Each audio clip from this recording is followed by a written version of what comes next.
Hi guys, good morning. So for today, alas 5 na and then pauwi na po kami. And then gora na po kami sa boarding house. Uwi na sila. Kaya na sila sa sarili cottage nila.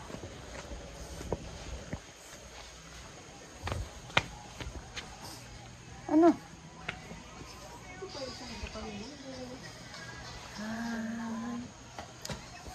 Paano kami na tayo?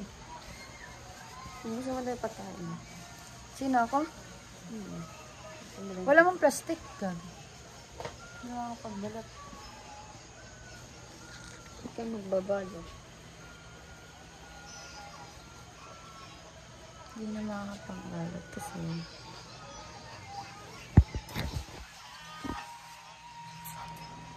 nga Kamukha ko ang kapatid mo eh.